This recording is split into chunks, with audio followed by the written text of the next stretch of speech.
ये पाछा के जो दृश्य देख रहल छियै मसाल जुलूस है। ई धौनसा के ढलके बर में ई मसाल जुलूस निकालल गेल छलै रवि के साँझ में ओहिठाम के स्थानीय द्वारा। ई ट्रॉमा सेंटर के लक ई विवाद उत्पन्न भेल अछि। ट्रॉमा सेंटर जे छै से अन्यंत्र ठाव में सारल जेते ओहि के कारण से ओहिठाम के स्थानीय सब जे ट्रॉमा सेंटर संरक्षण समिति जे बनल छै उनका सब द्वारा जे छै से ओहिठाम अखन 5 दिन आई जे ओहिठाम चक्का जाम छलै 5 दिन से ओ सब विरोध कर रहल छथिन। एहिठाम समस्या एकटा देखल जाए अखन तक गंभीर एकटा ई चीज है कि विशेष क के अखन धौनसा में एक्सीडेंट के केस जे छै से विशेष वृद्धि भ रहल अछि। जखन ढलकेबर में ई अस्पताल होबऽ के जे कारण आत्मा मांग एहिठाम के स्थानीय के एहि दुआरे अछि कियाक तऽ विशेष एहिठाम एक्सीडेंट भेला के कारणे आदमी सबके चोट पटक लगैत अछि। जनबे करै छै जखन जे एक्सीडेंट होइ छै तऽ माथ में हड्डी सब टूटि जाइ छै तऽ ओहि कारणे ओहि तत्काल उनका बाहर जे छै से रेफर करऽ पड़ै छै एहिठाम इलाज नहीं पेला के कारण से। लेकिन एहिठाम से दोसर ठाम सारा के बात भेले ओहि दुआरे जे छै से एहिठाम के स्थानीय सब ओहि दिन से एकटा अपन समिति बना कऽ ओ सब ओहिठाम विरोध करै छथिन। जे ओहिठाम मिथिला नगरपालिका के मेयर के नेतृत्व में जे छै से ओहिठाम आंदोलन होइत अछि। हुनका सबके ई कहब अछि जे एहिठाम से दोसर ठाम नहीं बन के देबै हमसब, हमरा सबके एहिठाम चाही। और स्वाभाविक छै कियाक तऽ जे अखन एहिठाम एकटा ओहि लेवल के अस्पताल नहीं अछि ओहि दुआरे बाहर ठाम जे छै से आदमी के एहिठाम से जाय पड़ै छै खास कऽ के। लेकिन वही के जे ओहि दिन सदन में बाजल छलै स्वास्थ्य तथा खाद्य सुरक्षा मंत्री निशा मेहता जे ई अपना फेसबुक मार्फत जे छै से ओ सार्वजनिक केने छलखिन जे ई अस्पताल अन्यंत्र ठाव कतौ नहीं सड़ रहल छै, एहिठाम बनबेटा करतै लेकिन ओहि के शाखा भ सके तऽ लहान में बनतै। ई पहिल बेर जे देखल जाए तऽ ओना अहाँ के मतलब ई अस्पताल जे 2078-79 के बजट में ई ट्रॉमा सेंटर के जे छै से निर्माण के जे पहले मतलब शीर्षक में पहिल बेर ई विनियोजन भेल छलै। लेकिन ओहि के कारणे एहिठाम अखन बहुत ज्यादा जे छै से विवाद उत्पन्न भ चुकल अछि। ई अस्पताल के लऽ कऽ की कहब अछि, की प्रतिक्रिया अछि एहिठाम जे हमसब विरोध केने छलखिन आइ 11 बजे से लऽ कऽ 11:30 बजे धरि जे छै से सब चक्का जाम केने छलखिन। ओहि कारण से बहुत समस्या जे छै से भऽ जाइ छै। स्वाभाविक छै जखन चक्का जाम हेतै हाईवे जखन बंद हेतै कनिको काल के लेल तो स्वाभाविक छै कि जे अवरुद्ध भऽ जाइ छै रास्ता, तऽ बहुत समस्या भोगऽ पड़ै छै। लेकिन ओहि के कारणे ट्रॉमा सेंटर के लऽ कऽ की प्रतिक्रिया अछि ओहिठाम के व्यक्तित्व के अथवा ई मेयर की कहि रहल छथिन से अपने सबके समक्ष रखै छी।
हाम्रो मांग आजको मांग होइन।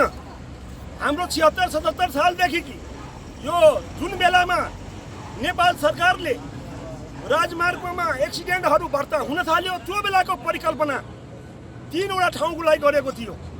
एउटा ढल्केबर र एउटा बर्दघाट एउटा लम्हीचुवा 3वटा परिकल्पना गरेको ट्रॉमा सेन्टर बनाउनको लागि जुन सरकारको नीति अनुसार यो हामी आजसम्म आइपुगेका छौं र स्थानीय सरकारले गर्नुपर्ने दायित्व हामीले जग्गा प्राप्ति गरिदिनु पर्ने र जग्गा प्राप्ति गरेर नेपाल सरकारलाई हामी जानकारी पनि गराइसकेका छौं र ट्रॉमा सेन्टरको नाउँमा जग्गा पनि आइसकेको छ र जग्गा आइसकेपछि जुन किसिमले एउटा खडेनपूर्ण रूपमा संसदमा स्वास्थ्य मन्त्रीले आफ्नो वक्तव्य राख्नुभयो कि मध्य प्रदेशको ट्रॉमा सेन्टर हामी लहानमा बनाउने छौं त्यसका विरुद्धमा हामी आज आन्दोलित भएका छौं। यो समाज आन्दोलित भएका छ, यहाँ युवा आन्दोलित भएको छ, व्यापारी आन्दोलन भइरहेको छ, विभिन्न राजनीतिक कर्मीहरू आन्दोलित भएको छ।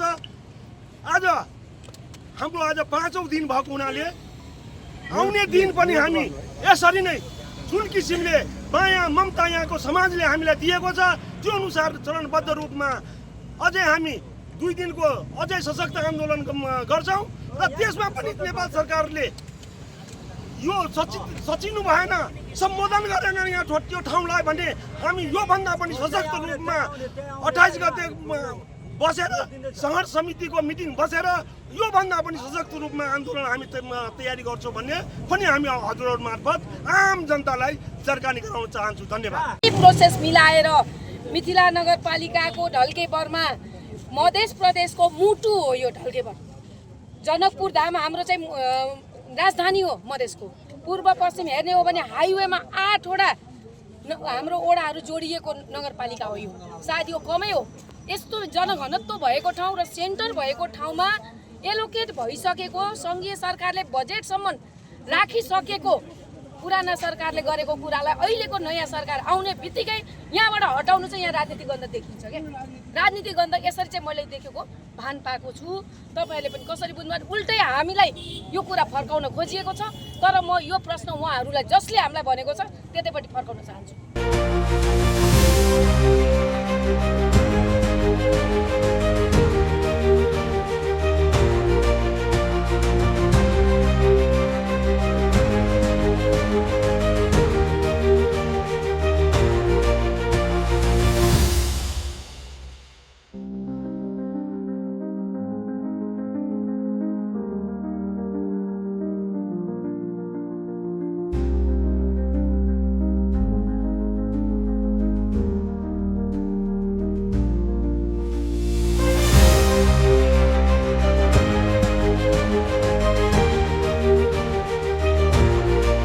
सुनौ मेर ई छलखिन हुनकर कहब छलन जे एहिठाम हम सब अनंत दोसर ठाम नहीं बन देव, लेकिन जै तरीका से जे ई सब अखन मांग कर रहल छथिन निशा मेहता के जे नेपाल सरकार के जे मंत्री छथिन स्वास्थ्य मंत्री, हुनकर ई सब जे राजीनामा के मांग कर रहल छथिन। विभिन्न प्रकार के जे छै से ई सरकार प्रति के गंभीर आरोप लगा क सरकार प्रति ई सब विरोध जुलूस निकाल्ने छलखिन। आई खास क जे चक्का जाम ई सब केने छलखिन। इनका सबके अखन निरंतर जे छै से ई सब शुक्र दिन से लागल छथिन विरोध में।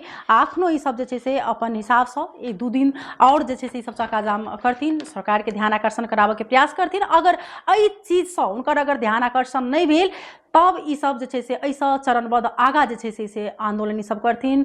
तो हम सब खास करके एठम अपने सबके जानकारी करेनु है।